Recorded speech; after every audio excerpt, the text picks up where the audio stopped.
a voz tá boa, então vamos começar, né? Pessoal, vocês estão com... Ah, vamos lá, Thaís, vamos sim, vamos aí visitar o interior de São Paulo. Tô aqui batendo papo com o pessoal.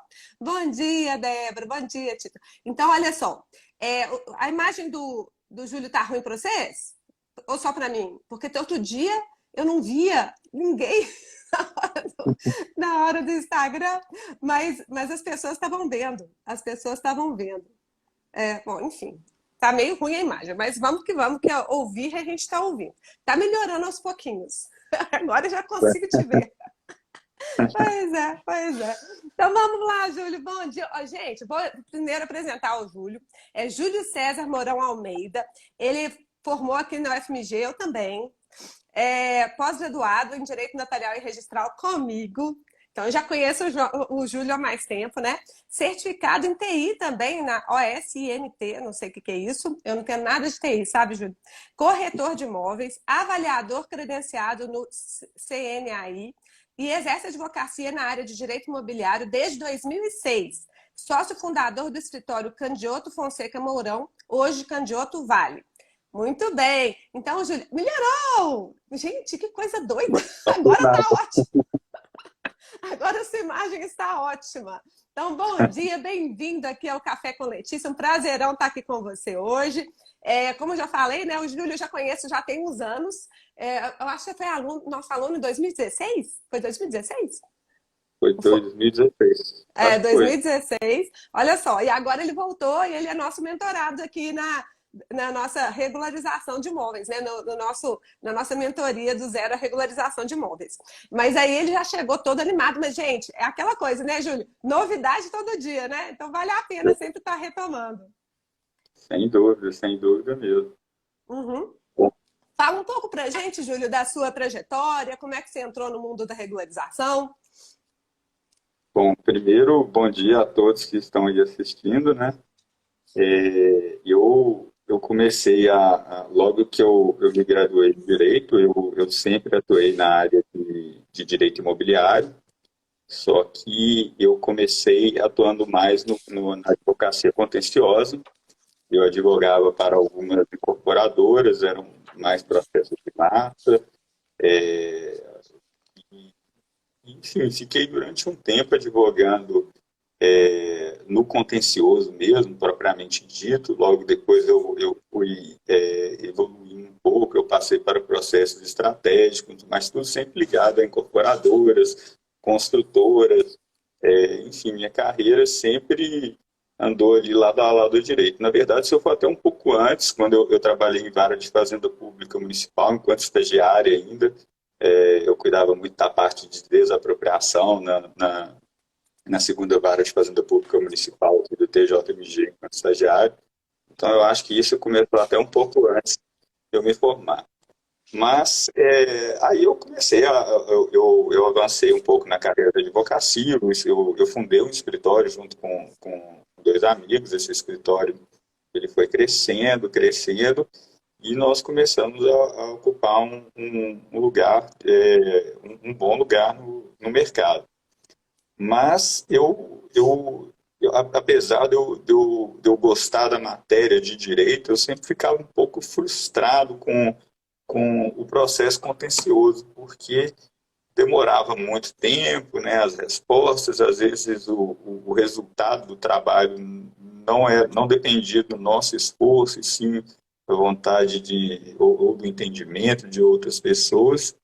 Então, eu comecei a achar muito interessante abrir novos horizontes dentro do direito imobiliário e comecei a ver a parte da advocacia administrativa com bons olhos.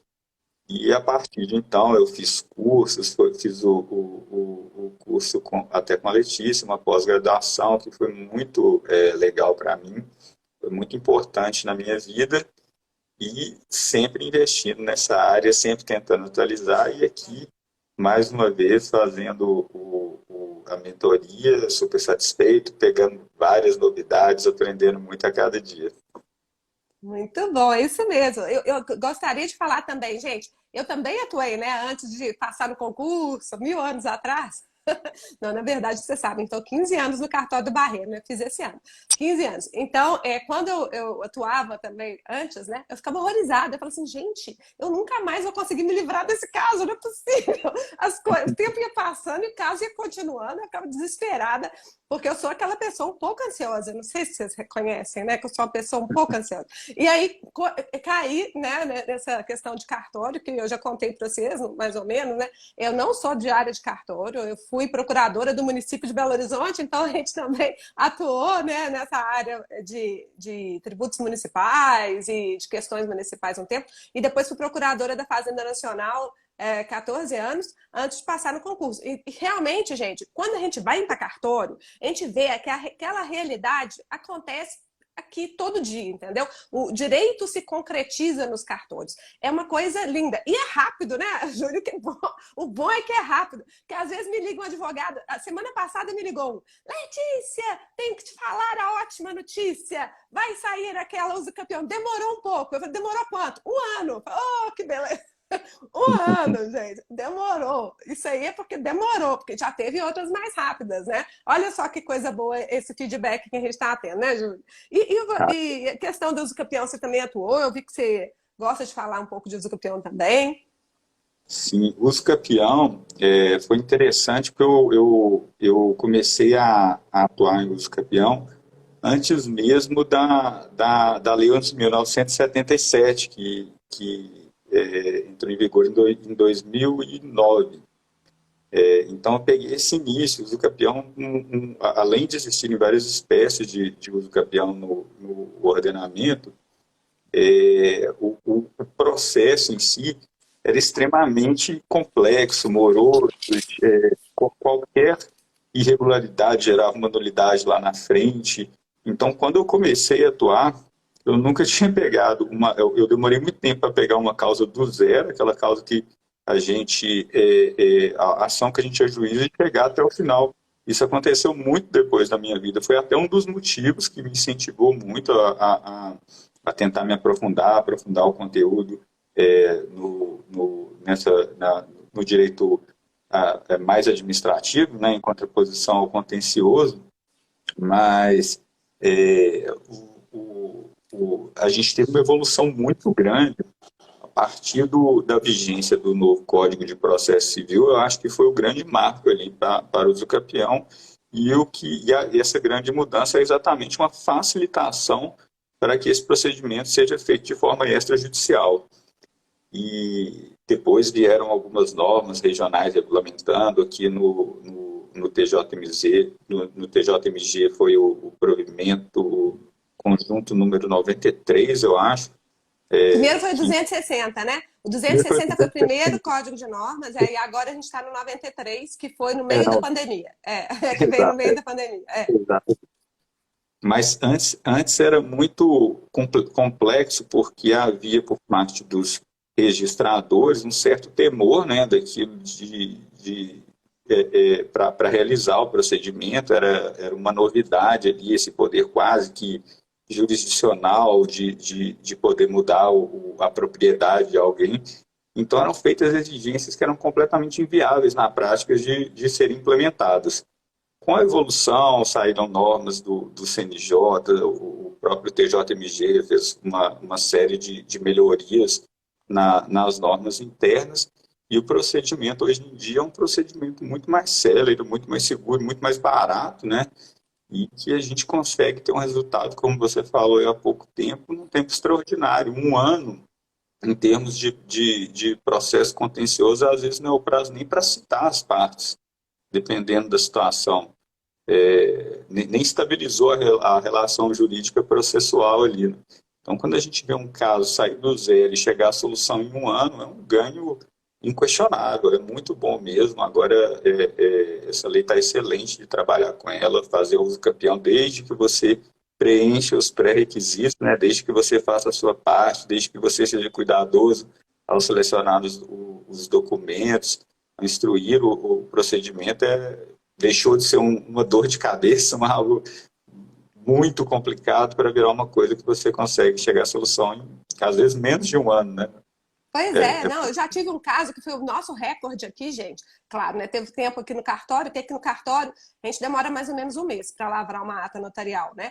Claro que pode ser antes, gente, se chegar tudo redondinho, mas a gente tem que marcar depoimento de testemunha, tem que fazer a diligência, demora, né? Não tem um jeito de fazer muito rápido. Aí o que que acontece? Depois que a gente fez a ata, foi para um cartório e registrou em 4 meses. Imagina, 4 meses, esse foi o recorde. Mas deixa eu só pontuar aqui que o RO New Jersey, e aí, RO, ele falou o seguinte, que ele queria compartilhar que ele está atuando na área e já regularizou 3 imóveis. De 1906, olha só, coisa de século passado, né? Olha só, que bom, parabéns. E o Vicente está perguntando, ah, tá. Bom, Vicente, esse seu tópico hoje de doação ou testamento, o que, que vale mais a pena? Isso aí a gente vai falar um outro dia quando a gente for falar de sucessões, tá? Mas eu já posso te dizer, vai depender do caso concreto e vai depender de quem quiser pagar, porque o testamento, se você antecipa, você não paga nada, né? Você não paga o tributo. Mas a doação você vai ter que pagar o ITCD agora. Da próxima vez a gente fala mais sobre isso. Mas o bonito é que isso tudo, gente, é no extrajudicial. Tá vendo como é que o extrajudicial é super amplo? E a gente que tá aqui do lado de cá, né? Os tabeliães, nós todos, por isso que a gente tem muitos seguidores aqui, super cheio de tabeliães seguindo a gente. Porque a gente tem sempre que estar atualizado, ciente das alterações e da jurisprudência, principalmente da STJ, que toda hora está saindo coisa nova, né? Ontem mesmo saiu uma decisão super legal, Júlio, eu até pus lá no grupo da nossa mentoria, falando sobre a necessidade do registro da escritura de união estável para que ela tenha efeito perante terceiros. Esse registro é feito, gente. Escritura, pode ser também um instrumento particular, mas normalmente é escritura, né? Perante o registro de imóveis, tá? Para questões patrimoniais é no registro de imóveis. Mas agora está ganhando muita força o registro da união estável também no livro E, tá? O livro E do Registro Civil das Pessoas Naturais. Então, a gente depois, com a Lei 14.382, um dia a gente pode até falar mais sobre a 14.382, que mudou mil coisas, né, Júlio? Toda hora tem mudança. Pois é, mas fala comigo mais um pouquinho. Antes de você mexer com essa área imobiliária, que agora você está enfronhado, né? Você atuou em outras áreas. O que, que você mexia antes? O que, que você fazia mais? Então, no início da advocacia, eu era responsável por cuidar de processos estratégicos de incorporadoras. Às vezes eu pegava até muitas coisas fora do próprio direito imobiliário, quando era processo estratégico mesmo. Pegava direitos até de internet, alguns casos, e era um pouco misturado. Com o passar do tempo, a gente vai se especializando, né? A gente vai selecionando as causas que a gente gosta mais, mas eu fazia muitos contratos, tratava de contratos de distratos de permutas, fazia eu fazia alguns processos de dissolução de condomínio. Era muito comum as incorporadoras comprarem terrenos muito tendo em mente aquela questão do preço do terreno, né? Eles faziam um banco de terrenos. E normalmente essas compras eram feitas às pressas, porque não havia tempo para perder aquela oportunidade passando. Então a gente pegava muitos casos que precisavam ser feitos ajustes nos terrenos comprados, que iam ser futuramente incorporados, a gente precisava fazer ajustes para que pudesse ser feita a incorporação naqueles terrenos. Isso era interessantíssimo, porque aparecia cada coisa assim que era impressionante mesmo. E esse é o cotidiano mesmo. E era muito comum, as incorporadoras que nós trabalhávamos, era muito comum que elas tivessem vários escritórios de advocacia trabalhando ali com elas, né? E também era muito comum que elas passassem um caso crítico a vários escritórios ao mesmo tempo. E o que determinava quem ia seguir com aquele caso, normalmente eram bons casos, era quem apresentasse a melhor solução. Essa concorrência também foi uma coisa que inspirou bastante, assim, a gente tentar sair um pouco da caixa, né? Vir com coisas que sejam seguras, mas que não eram utilizadas pela maioria dos colegas ali que eram concorrentes. Então apareceram vários casos super legais nesse momento da vida, e isso aí estimulou bastante a gente prosseguir nesses estudos Ô, de... gente, é isso que eu falo. Olha só, posso só pontuar isso que ele falou, foi super importante. Olha só, a gente tem que pensar fora da caixa. Não é tudo uso capião, por exemplo. O povo adora falar assim, eu quero resolver com uso capião. Não é tudo uso capião. Assim, essa área extrajudicial é um mundo, né? É um mundo. Tem coisa para tudo quanto é lado, se você quiser atuar, né? Então tem essas questões de divórcios, que o divórcio, já falei, vou falar de novo. Não faça divórcio no judicial. Lugar de divórcio é no extrajudicial. Principalmente se tiver muitos bens. A gente já falei, não vale a pena ir para o judicial. Por quê? Porque a gente tem que fazer uma análise das escrituras, das matrículas. Às vezes não é imóvel regular, mas vale a pena partilhar, porque divórcio é aquela coisa, tem que ficar tudo equilibrado. E tem a questão do recolhimento dos tributos, né, Júlio, que o povo sempre esquece no judicial, esquece de recolher o ITCD, aquela tragédia. Aí depois, quando você vai comprar um imóvel para poder resolver, fazer uma incorporação, você fala assim, não, mas eu tinha comprado, casei naquele regime lindo. Qual que é o regime? Comunhão universal. Aí já divorciei, partilhei não. Ai, recebi esse caso ontem. Olha o caso que eu recebi ontem lá no cartório. Gente, pelo amor de Deus. Olha o acordo que o povo fez em juízo. Renuncio à partilha no divórcio. Renuncio à partilha. Quê? Eu falei assim, renúncia de partilha? Isso existe? Que é isso? Não existe isso não, tá lá na minha mesa para fazer a nota de devolução. Gente, isso não existe, renúncia de partilha. Se você tem bens a partilhar e você não vai partilhar, quer dizer que você está cedendo para a pessoa, para alguém. Na verdade, é uma bagunça, porque não tem jeito de você simplesmente, a não ser que você fique em mancomunhão. Aí, beleza, isso é outra coisa. Não vamos partilhar, porque vamos ficar com os bens em conjunto, tá? Agora, pelo amor de Deus, o que eu faço com isso? Chegou lá, renúncia de partilha. Renunciamos à partilha. Que isso? Isso não existe, não. Não existe, tá bom? Voltando aqui para já. Não, é cada coisa que me aparece, todo dia tem uma novidade no cartório. Vamos falar, então, desse uso, né, dessas novas ferramentas. E aí o Júlio trouxe alguns casos concretos super legais para a gente, então a gente vai tratar desses casos concretos, né, Júlio? Pode escolher o mais legal. Bom, teve um caso que chamou muita atenção. Essa incorporadora comprou um terreno, foi exatamente nessa situação, só que esse terreno ele estava irregular, porque ela acreditou que comprou um terreno inteiro, mas quando nós fomos comparar o que estava na matrícula, o que era a situação prática, havia vários erros. Para complicar, várias pessoas tinham invadido parte do terreno, e para complicar mais ainda, a propriedade, eu não sei como eles tinham deixado passar, mas a propriedade estava em condomínio. E com pessoas estabelecidas, ali já estava totalmente demarcado, todo mundo morando ali, e a viabilidade de se implantar ali, de fazer uma incorporação ali, dependeria do quarteirão inteiro, por assim dizer. Esse era o projeto da incorporadora. Então, nós tivemos que utilizar regras aí de extinção de condomínio primeiro. O legal desse caso foi o seguinte: nós nos preparamos para um contencioso para poder ter os argumentos, né, como as regras de extinção de condomínio, que são pesadíssimas. Nós tivemos que analisar questões como, por exemplo, o tamanho de um lote mínimo para poder justificar esse tipo de procedimento. E, utilizando todos esses conhecimentos adquiridos, a gente conseguiu entabular um acordo, porque é até mais fácil também você convencer um colega que está ali advogando pela parte contrária, que essa é a melhor solução. Nós teríamos um caminho que eu acredito que, se nessa época tivéssemos ajuizado uma demanda, até hoje ela não teria sido julgada.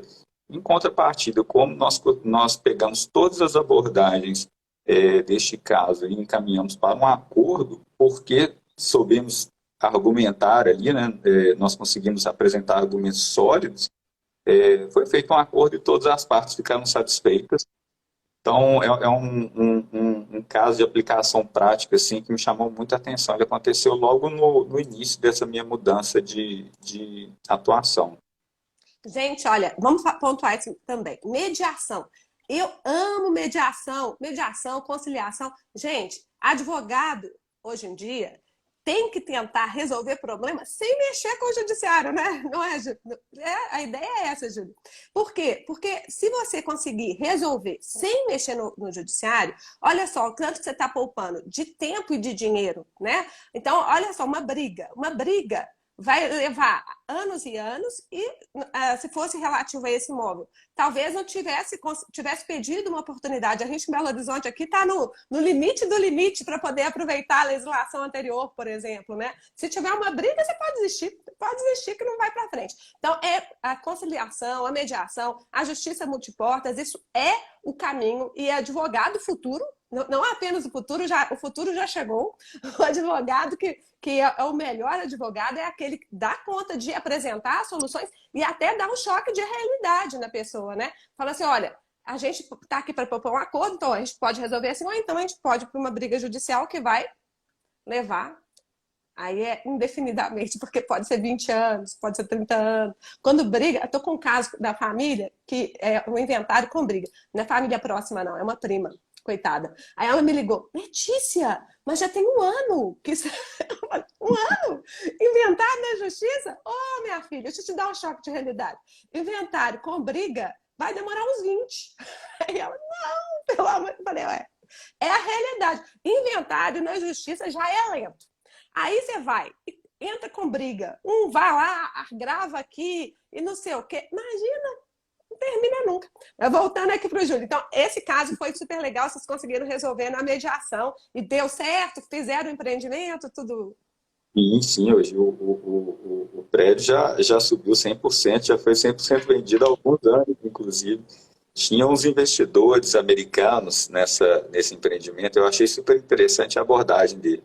Toda vez que nós falávamos em judicializar alguma coisa, eles apavoravam, porque lá nos Estados Unidos é muito caro uma demanda judicial, né? Não é aqui no Brasil. Existem demandas que até nem tem custo não tem custos judiciais, às vezes a pessoa não precisa pagar advogado quando ela é hipossuficiente. Enfim, lá nos Estados Unidos foi para o contencioso, são rios de dinheiro, os advogados lá cobram por hora, é impossível fazer uma estimativa, então eles fazem de tudo para não chegar lá. Eu acho isso muito interessante, é um avanço, e eu acho que o Brasil está caminhando nesse sentido também. É inviável nós tentarmos judicializar tudo na nossa vida, nós temos que buscar soluções mais rápidas, seguras e eficazes mesmo. Perfeito.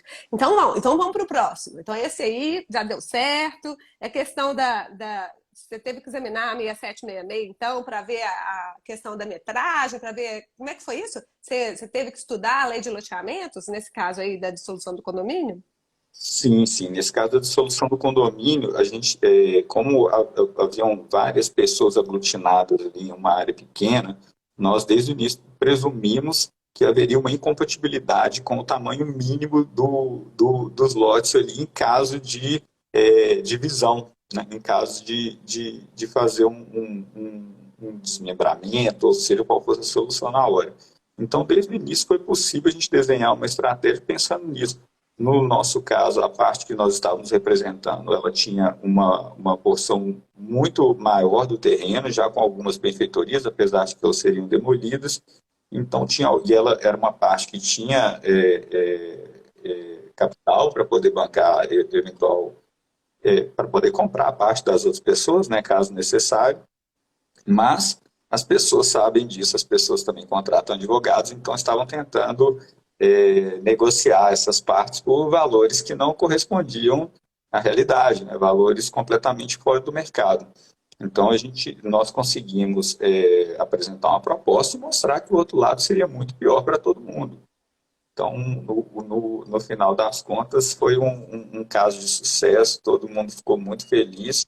Acho que as pessoas foram bem recompensadas, principalmente não demorou anos, né? Imagina que se não tivesse sido adotado esse caminho, eu creio que até hoje teria um problema grave lá, as pessoas que tinham menos condições iam estar sofrendo mais, porque aquilo ali era mais representativo na vida delas. Então, ficamos muito felizes até de agradar a todos nesse sentido, né? Ter a consciência que foi feito uma coisa boa para várias pessoas. Perfeito. Deixa eu só falar a resposta aqui para a Elizabeth. A Elizabeth falou que ela estava com o inventário no judicial há 10 anos. E aí agora tiraram e levaram para o extra, levou para um cartório, mas o cartório está demorando a passar o que precisa, inclusive o valor. Elizabeth, vamos lá. Só para vocês saberem, gente. No caso de inventário extrajudicial, você pode escolher qualquer cartório de notas, qualquer, do Brasil. Então, você pode procurar qualquer um. E hoje a gente tem aquela ferramenta maravilhosa que é o e-notariado. Então, para o e-notariado, aí não é qualquer cartório do Brasil, não, mas porque pelo e-notariado tem as restrições lá no provimento 100, né? Quais são as restrições do provimento 100 para escrituras? Tem que ser ou no local do imóvel ou no domicílio do adquirente. Se o domicílio do adquirente e o local do imóvel for no mesmo estado da federação, em qualquer tabelionato daquele estado da federação, ok? Então, se você não está sendo bem atendida nesse tabelionato, pode procurar outro. A vantagem também do extrajudicial é isso, né, Júlio? A gente pode procurar o tabelião da sua confiança, tá bem? Claro que eu sempre prefiro o tabelião da localidade, tá? Por quê? Primeiro, você está perto dele, é mais fácil de ter acesso e tudo mais. Mas se por acaso, né, por algum motivo, não sei, tá difícil de ter esse bom tratamento, procura outro. Você pode, é liberado. Olha só que coisa boa que é isso aí, né, o extrajudicial. Eu acho fantástico. Então, vamos Eu para posso dar uma frente. dica para a Isabel? Pode, pode. Olha, eu acho o seguinte, Isabel, escolha bem o tabelião ou a tabeliã. Isso aí é fundamental, isso faz toda a diferença. Existem serventias e serventias. E eu acho que escolher um bom tabelião vai te colocar em uma situação muito mais confortável, muito mais segura. Então, gaste tempo com isso, procure referências, veja qual é o tipo de atendimento, visite o local, converse às vezes com colegas advogados que estão dentro dos cartórios. Eu acho que esse é o melhor. Tem que ter uma due diligence quanto ao tabelião para fazer a melhor escolha. Eu acho que, eu não quero ser condescendente aqui, mas a Letícia é uma pessoa fenomenal, como ela falou, que ela tem uma base tributária, ela tem uma equipe extremamente qualificada, ela preocupa com cada detalhe. Você vai no cartório dela, tudo é procedimentalizado, tudo, o parque de informática é todo bem trabalhado, e isso, no final das contas, para o advogado, gera uma economia de tempo, de dinheiro, gera uma maior segurança quando o cliente eventualmente tem que ir lá, quando não usa o e-notariado. Ele sente isso, toda pessoa consegue perceber isso quando vai em um cartório que é desorganizado. Então, a dica é: a escolha de um tabelião é uma das partes mais importantes desse processo.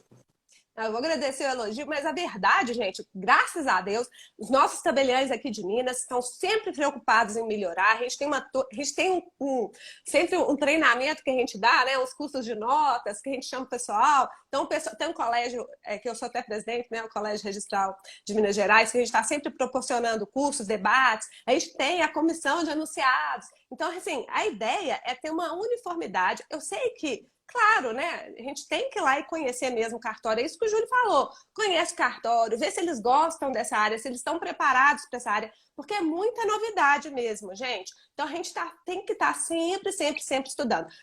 Só para poder aproveitar e falar de tem que estar estudando, acabou de sair uma mudança relevante aqui no ITCD de Minas. Quem não viu, depois eu vou até colocar o link no meu Instagram, teve uma live com o pessoal da OAB, você viu, Júlio? O pessoal da OAB discutindo esse novo decreto aqui de Minas, que agora passou 90 dias, não teve o cálculo do ITCD, vai ser feito, vai ser gerada a guia com valor declarado. Mas qual que é a repercussão disso, né? Teve essa discussão lá, porque vai sair o cálculo com valor declarado, mas o Estado tem 5 anos depois para poder fazer o lançamento. E aí vai vir com multa e juros se você não declarou o valor correto. Então, a gente já está aqui no cartório, a gente já fez uma reunião com os escreventes, já explicou para eles: olha, fica atento, orienta lá o pessoal, porque o pessoal aqui adora declarar um valor baixo, né? Vamos declarar um valor baixo, mas pode declarar valor baixo, tudo bem, só que corre risco, né? Qual que é o risco? O risco é de ser, por exemplo, no IPTU, porque o mínimo é o IPTU, né, agora. É o mínimo que vocês podem declarar o valor do IPTU. Só que o valor do IPTU sempre está muito defasado, né? Aí você vai e declara lá que o imóvel vale 300 mil, mas na verdade vale 1 milhão. Ontem mesmo teve um caso desse aqui no cartório. A moça veio me trazer o caso, ó, tá 300 mil aqui, mas eu sei que vale 1 milhão. Já me ofereceram 1 milhão nesse terreno. Eu falei, então pensa bem, qual o valor que vocês vão declarar aqui? Porque se vocês declararem só 300 mil, depois o Estado vai ter 5 anos para te tributar com multa e juros. Aí vai ser uma bagunça. E eu fico pensando, como é que a gente vai fazer, Júlio? Naquele caso, porque a gente sempre recomenda, gente, vamos evitar o condomínio nas partilhas, vamos fazer as partilhas já identificando o patrimônio, cada um ficando com um bem, né? Olha essa coisa boa. Mas e aí, se um bem é avaliado em 1 milhão, né? Você declarou que valia 300. E outro, que é avaliado em 500 mil, você declarou que valia também 300. E aí, como é que fica? Porque vai ter uma diferença de partilha monstro. Quer dizer, também vai ter multa e juros na diferença de partilha. Já pensou? Não, gente, vai ser o caos. Então, toda hora a gente tem que estar atento às mudanças. Vocês, tabeliães de Minas Gerais que estão nos assistindo aí, os senhores advogados que atuam aqui em Minas, atenção a esse novo decreto de TCD, porque mudou tudo. É assim, a gente está aqui tranquilo, muda tudo. Muda tudo, muito rápido, né? Nossa Senhora. Mas vamos lá, como contar o segundo caso, que o Júlio separou. Você estava falando, Júlio, dessa questão da avaliação. Ah, vou pegar o gancho. Você estava falando da questão da avaliação nesse caso concreto que você teve. E essas questões de ferramentas, eu sei que você também gosta de tecnologia. Como é que ferramentas que existem hoje? Você tem alguma ferramenta para divulgar, para poder fazer uma boa avaliação? Eu sei que também você mexe com leilões, né? Como é que é isso? Conta para nós. É, é muito importante fazer uma avaliação bem feita do imóvel, seja para fins tributários, como está sendo colocado agora. Você conheceu o valor do bem, você conheceu o valor da transação. E o fato é que todo bom negócio começa a partir daí, né? No meu caso, eu tenho uma empresa que o foco dela é investimento em bens imóveis, em oportunidades imobiliárias. Ela chama Minders, eu estou até reformulando o site dela, vai entrar definitivo no ar dia 14 de novembro agora, está em fase final de testes, mas o foco dela são oportunidades imobiliárias e, normalmente, oportunidades imobiliárias são imóveis que têm alguma restrição. Por exemplo, o caso dos leilões, né, que são imóveis ali que por conta da situação jurídica deles, eles têm um valor, têm um deságio muito interessante para quem quer investir. E para a gente conhecer o valor de mercado daquele bem, não dá para ir no achismo, não dá para entrar nos sites que anunciam imóveis e chegar à conclusão, porque provavelmente você vai se equivocar se seguir essa métrica. Então, existem várias ferramentas aí no mercado, várias imobiliárias têm algumas ferramentas gratuitas que são um pouco mais limitadas, existem as empresas maiores que usam tecnologia Big Data e até algumas tecnologias de inteligência artificial para chegar ao preço de um imóvel. Normalmente, essas empresas são limitadas um pouco, elas têm que seguir um método que chama método comparativo direto para chegar à avaliação. Então, basicamente, elas pegam amostras de imóveis similares para poder chegar ao valor do imóvel. Quanto mais similares as amostras, maior o grau de precisão, e elas aplicam alguns índices para fazer eventuais correções. Por exemplo, em teoria, um apartamento que está num 10º andar de um prédio vale um pouco mais do que aquele apartamento que está no 2º, 3º andar.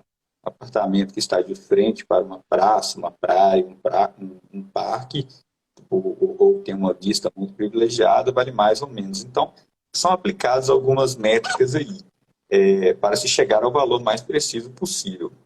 A minha empresa, eu tentei fazer o processo 100% automatizado, mas após um tempo eu vi que é impossível ainda não depender de um humano. Então, eu decidi aliar essa tecnologia Big Data, comprar banco de dados e tudo, com a habilidade de um humano também, que faz dá o toque fino ali no negócio, mas acaba que fica um procedimento rápido também, porque grande parte do procedimento está automatizado, fica um negócio bem bacana.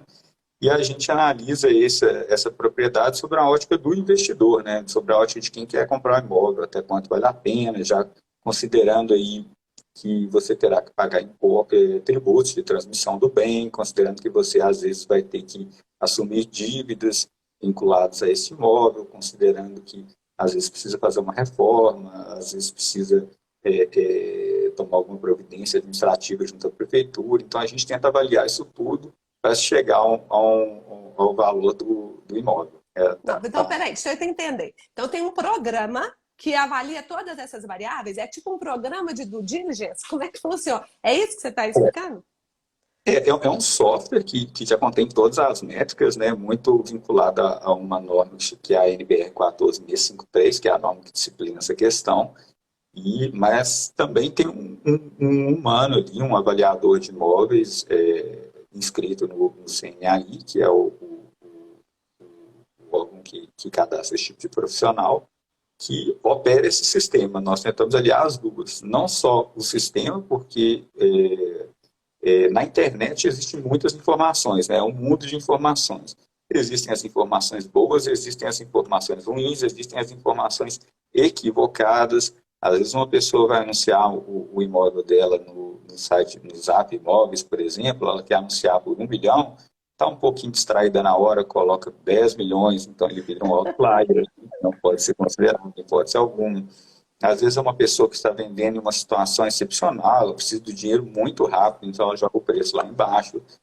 Também não se pode basear o valor de mercado disso. Então as pessoas tentam tratar essas informações com inteligência artificial para chegar a uma fórmula ideal.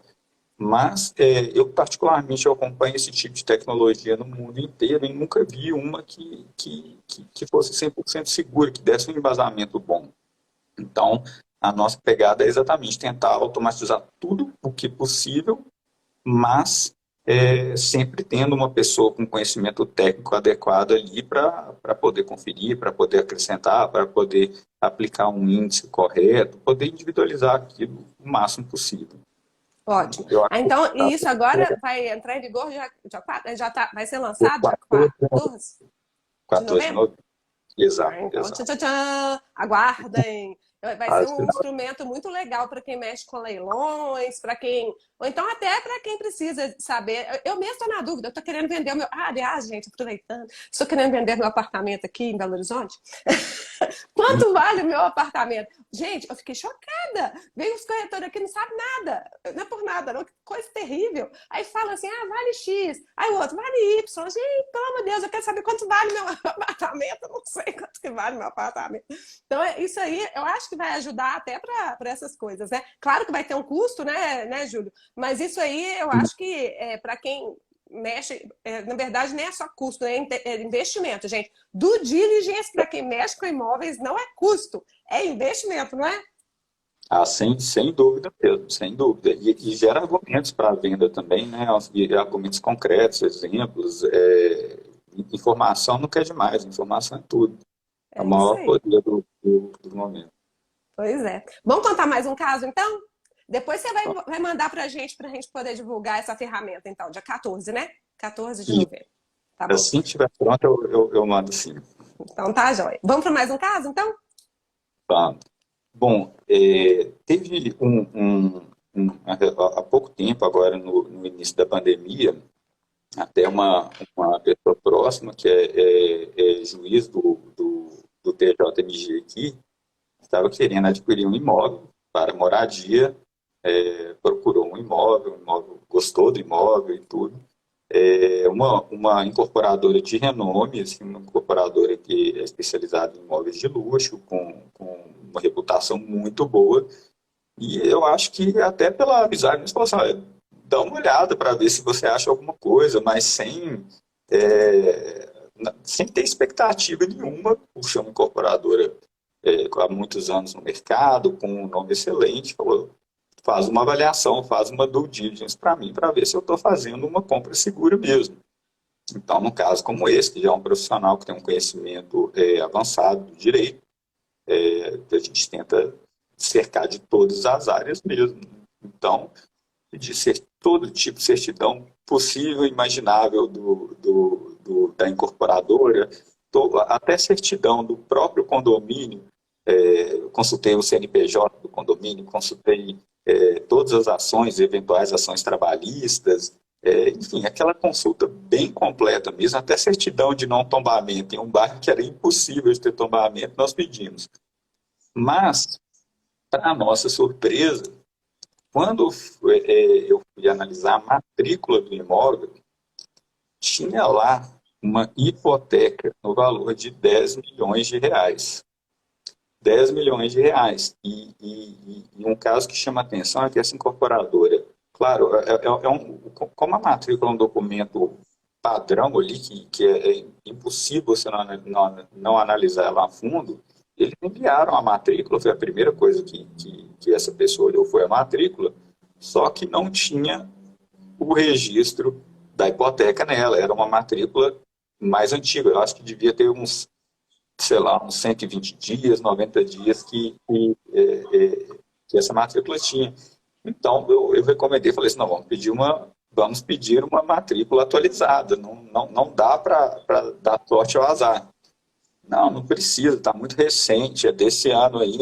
Falando assim, olha, não é a hora de economizar, ainda mais quando temos uma ferramenta tão boa como a matrícula online, né, que é barato, sai na hora, e, enfim, retrata bem ali todo o conteúdo do documento, a gente conhece a partir dela. E quando chegou essa matrícula online, qual era a surpresa? Uma hipoteca de 10 milhões de reais, que é um valor bem superior ao valor do apartamento que ele estava adquirindo, vinculada a essa matrícula. Deixa eu Então, falar rapidinho, Júlio, rapidinho. Gente, o povo adora falar isso. Cartório é burocrático. Como isso? Exigir certidão. Gente, isso é para a sua segurança. Presta atenção o que o Júlio falou aqui. Tinha uma hipoteca recente lançada na matrícula no valor de 10 milhões de reais. Você faria um negócio sabendo que tem uma hipoteca de 10 milhões de reais? Tudo bem. Que quando você... Mas aí você já ia ter feito o pagamento prévio, né? Vamos supor, pegou essa matrícula de 120 dias, pagou o sinal. Até para receber o sinal de volta é uma dor de cabeça, né, Júlio? Então, assim, é claro que a gente, quando a gente fosse lavrar a escritura, né, a gente ia pegar uma matrícula atualizada, né? Aí a gente pega a matrícula atualizada, aí a gente ia ver lá a hipoteca e ia falar com a pessoa, o senhor é ciente dessa hipoteca aqui? Mas aí, olha só, até para poder renegociar tudo de novo. Então a due diligence, quanto mais rápido foi feita a due diligence, melhor, né? Melhor para todo mundo. E nesse caso, vocês conseguiram renegociar? Como é que foi? bom, nesse caso, o que foi feito foi puxar a orelha mesmo, né, do pessoal da incorporadora, e acabou que no final eles até deram um benefício a mais, um armário na cozinha, uma coisa assim. Teve algum benefício, porque foi uma vergonha mesmo, né? Foi E, horrível. e neste caso, a incorporadora é uma incorporadora sólida, que está no mercado e tudo, mas há casos também que, por exemplo, se a incorporadora pode falir, pode não ter condição você deu um sinal e por algum motivo aí, nunca se sabe, cuidado nunca é demais. E não faltam exemplos no Brasil de pessoas que foram prejudicadas por incorporadoras, né?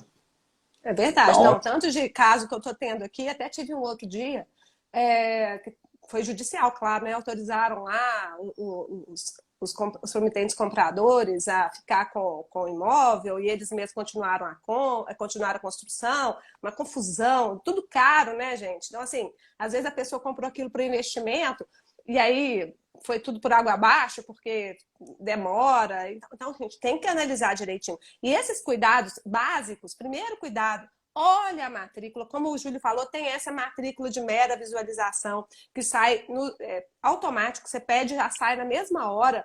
Então, é um sucesso, né? Eu sei que tem alguns estados da federação que talvez não esteja tão bom, mas aqui em Minas é super funcional. Nossa, eu já estou usando há muito tempo essa matrícula de mera visualização.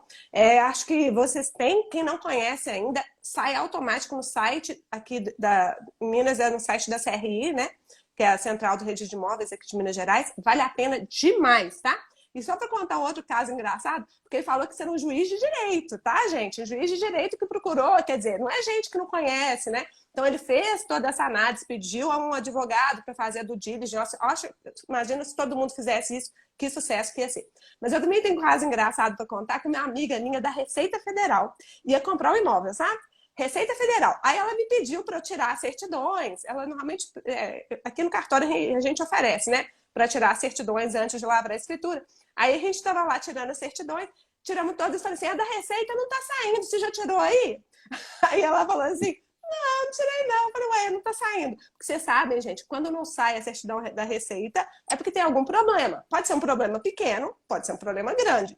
Vai depender, né? Aí ela foi atrás, porque só a própria pessoa é que consegue expedir a certidão quando ela tá com problema. A gente até questionou isso naquela live com o Onde. Porque, gente, se é dívida ativa, a dívida ativa devia ser pública para todas as pessoas, tá? Não precisaria entrar em detalhes, mas podia sair assim, a dívida ativa perante a Receita, não é? Alguma coisa assim, mas nem isso sai. Só sai assim. Não é possível emitir a certidão, procure a Fazenda Nacional ou procure a Receita, uma coisa assim. Enfim. Aí eu falei, não saiu. Aí ela foi lá ver, vai procurar saber com a pessoa, né? E a pessoa estava devendo também uma coisa horrorosa, mais do que valia o apartamento. Devia, sei lá, 5 milhões. O apartamento valia 1 milhão. Ela desistiu do negócio. Tá vendo como é que é a coisa? Então, gente, mesmo quem é pessoa gabaritada e tudo, precisa de auxílio de um profissional da área. Claro que a gente que é do cartório vai também ajudar, mas nem sempre a pessoa pede para a gente olhar. E se não pede para a gente olhar, a gente não é obrigado a olhar, não. Por quê? Porque a nossa lei aqui dispensa essas certidões todas. Tá tudo dispensado. Não precisa pedir certidão disso, não precisa pedir certidão daquilo. É uma liberação, uma coisa linda. Para pessoa física, então, não tem quase nenhuma exigência, tá? Então, o cartório não está fazendo nada errado, não. Se ele não te avisar. Você que tem que ficar de olho. Aqui no cartório eu já mando um e-mail de início. Os senhores poderiam, por favor, verificar, né? Porque até aquele caso da fraude de execução, eu estou mandando eles fazerem a due diligence uns 20 anos. Verifica aí uns 20 anos, meu filho, para poder ficar tranquilo, porque eu não posso garantir nada, não. E a gente não pode mesmo, né? Cartório não consegue garantir. Complicado esse caso de fraude, né? Complicado. Bastante complicado. Isso demanda uma atenção muito grande mesmo na compra de imóveis, porque as pessoas que fraudam têm uma criatividade impressionante mesmo. Então, realmente é uma área que, sem dúvida alguma, demanda uma prudência muito grande.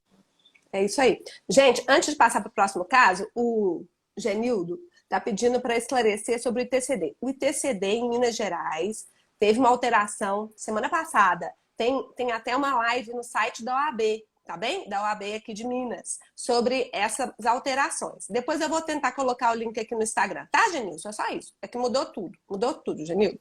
Então vamos lá, Júlio. Mais um. Bom, teve um caso também agora recente, durante a pandemia, que um cliente estava querendo construir uma casa no condomínio que se chama Conde. Conde é um condomínio que não está em Belo Horizonte, ele está em Nova Lima, mas são cidades ligadas, assim, é muito próximo. Muitas pessoas que moram neste condomínio, aliás, a grande maioria trabalha em Belo Horizonte.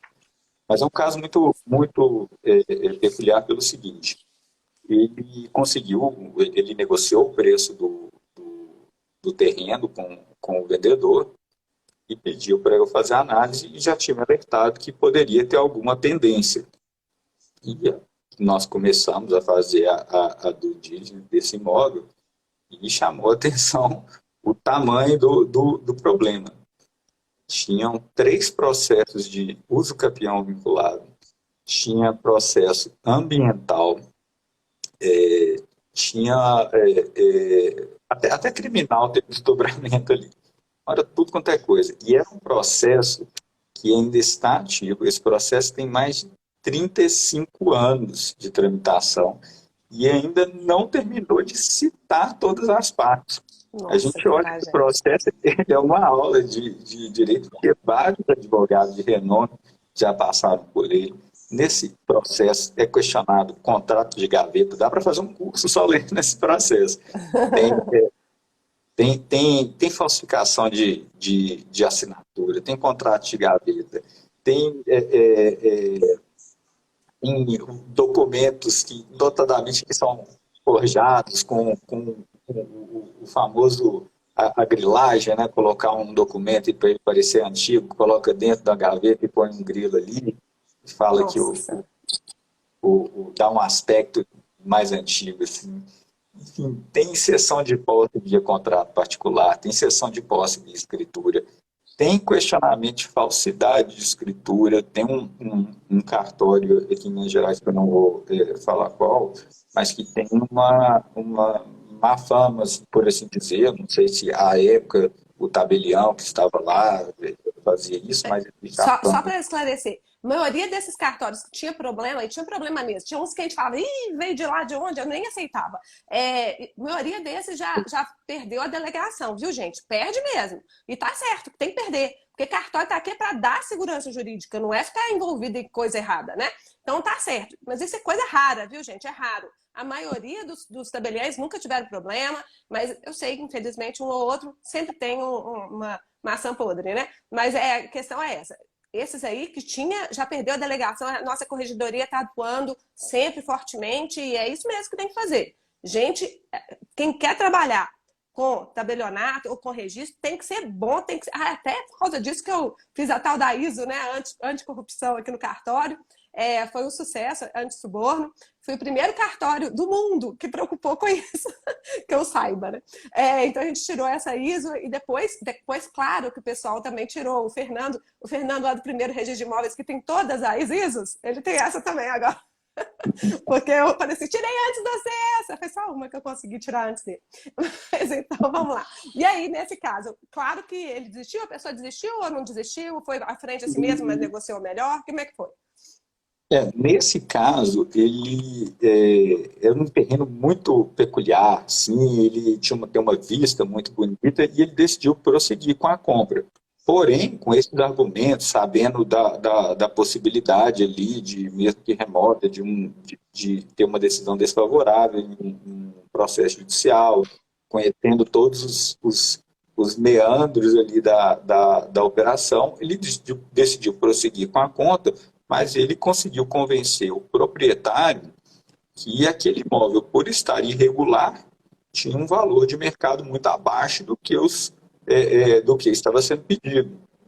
E como a condição que nós colocamos ali para que fosse dado um desconto considerável, que chegou próximo a 50%, foi exatamente constar no instrumento de compra e venda que o adquirente, que era no caso meu cliente, conhecia todos aqueles problemas e que assumia qualquer responsabilidade. Foi uma coisa que deu passo para as duas partes, né? Porque de um lado o proprietário estava há não sei quantos anos em uma demanda judicial, e do outro lado a pessoa estava comprando imóvel com a demanda judicial, mas ele pagou menos por conta disso e assumiu, deixou bem claro que conhecia todos esses problemas, todos foram enumerados, mas as partes ficaram muito satisfeitas e, enfim, foi uma compra consciente, apesar da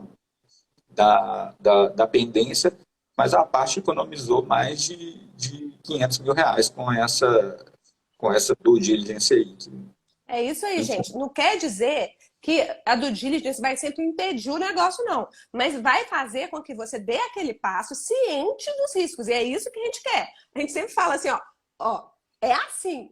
Eu não posso decidir por você, você que resolve. Igual no caso que eu falei lá, né, há pouco tempo atrás, caso envolvendo fraude de execução, é complicado. Mas a gente fala, ó, tem esse risco aqui. Vou prosseguir esse mesmo.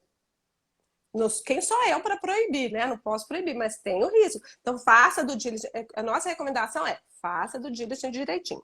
Mas vamos indo para o final. Antes de terminar, pessoal, eu sei que vocês sempre querem saber isso, então vou perguntar para o Júlio. Júlio, como é que você faz a realização da cobrança dos honorários? Como é que isso funciona? Você consegue viver disso? Me conta um pouquinho, né? Porque essa parte eu não entendo. Me conta um pouquinho disso.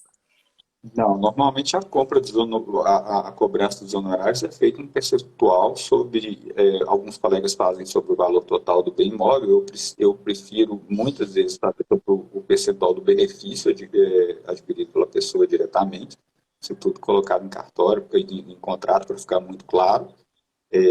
Eu acho que, sem dúvida alguma, dá para viver disso. Os profissionais especializados nessa área têm um mercado gigantesco, que todo imóvel em potencial do Brasil pode estar irregular, até aqueles imóveis que a priori não estão, como o caso que eu citei do apartamento ali, era um caso que ninguém poderia prever, nem eu mesmo suspeitava disso, que o imóvel teria alguma irregularidade, mas tinha. Então, o seu mercado é simplesmente todos os imóveis do Brasil. Todos os imóveis mesmo. É um mercado muito grande. E existem números que apontam aí, que falam que tem mais de 30 milhões de imóveis irregulares em situação de irregularidade. Então, sim, o mercado é muito bom mesmo. Muitas pessoas sequer sabem que podem ter essas soluções alternativas mais rápidas, mais seguras. Então, eu acho que o mercado é muito bom. A cobrança de honorários normalmente é feita por um percentual do, do valor do bem imóvel, ou do benefício oferido. Eu prefiro fazer pelo benefício, eu gosto de atuar junto com o cliente ali, né? Ficar na trincheira junto com o cliente. São honorários bons, eu acho que um grande diferencial que são bem mais rápido, normalmente, quando você não opta pela via judicial, é bem mais rápido o recebimento desses honorários. E eu acho que está num ótimo momento para isso. Quem está se atualizando nessa área, com certeza, se dedicar muito, vai se dar bem. Então, ó, dica de ouro, pessoal, segura aí, eu sei que está quase no fim, mas quais as dicas de ouro que você daria para o pessoal que está querendo começar a atuar nessa área, ou que já começou, mas começou faz pouco tempo? Que dicas que você daria? Olha, eu acho que fazer cursos é uma excelente ideia, porque simplifica, você está atualizado, permite você criar um networking, que é super importante nessa área, participar de grupos de discussão, respirar isso no dia a dia, né, para sintetizar bem, mas viver realmente esse ambiente.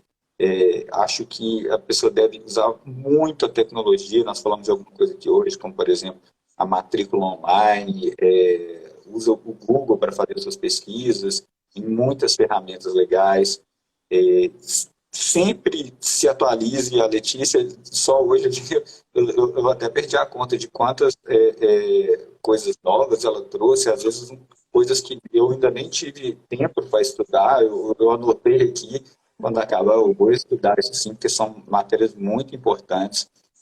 Eu acho que a pessoa deve estudar muitas leis e mais ainda as normas infralegais, porque elas são um diferencial muito grande para esse tipo de profissional. Enfim, aproveite as oportunidades que aparecem, né? Não deixe de aproveitar e coragem para cima. Trabalho, trabalho, trabalho. É isso aí. Não, eu vi que o Júlio é que falou isso, gente, mas eu porque ele não falou aí agora, mas ele me falou. Olha, ele falou o seguinte: o investimento mais importante que você pode fazer é em você mesmo. O Warren Buffett já falava isso, e eu também concordo. Esse é o investimento que você não perde, né? Para sempre, né? E como é que essa questão dos milionários? Como é que você me falou, o percentual dos milionários?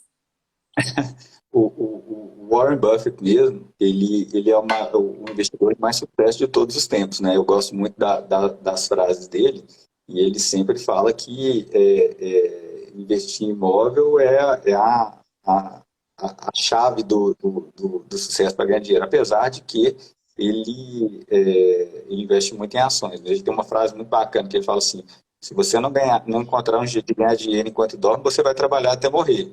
E ele também, ele fala isso das ações, ele fala do imóvel também, é um bem que pode te render isso. Mas o Andrew Carnegie, ele que tem essa frase dos 90%, 90% dos milionários tornam-se tão através do imobiliário. E realmente uma coisa que nós vemos, esse pessoal que tem muito dinheiro, são pessoas que têm muitos imóveis, e normalmente são pessoas que compraram bem esses imóveis, né? Então, sem dúvida, no meu caso, eu trabalho com imóveis e eu sempre procuro investir na área, porque quem compra terra não é, estou cheio de frases aqui, mas realmente, além de poder prestar um serviço, também é super interessante investir nessa área, sim. Ah, pois é, ó, mas ele não falou as frases, ele me mandou um monte de frases legais. Eu vou falar a última, hein, para a gente terminar aqui a live. Não espere para investir em imóveis. Invista em imóveis e espere. Olha que legal! Às vezes não espera muito não, né? Porque às vezes é bom gerar rápido. Mas, enfim, eu achei super legal. Gente, adorei aqui. O Júlio assim, sem brincadeira. Tem uns alunos que moram no nosso coração. O Júlio é um deles, né?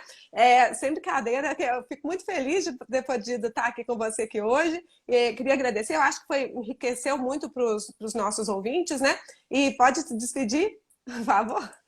Já está Bom, na hora. queria agradecer a oportunidade. Para mim é uma honra estar aqui ao lado da Letícia, que é uma pessoa fantástica, tem um conhecimento que é muito raro a gente ver alguém tão bem articulado, com tanta informação para nos passar. Para mim é sempre uma honra estar ao lado dela e queria agradecer a todos que ouviram e desejar um ótimo dia.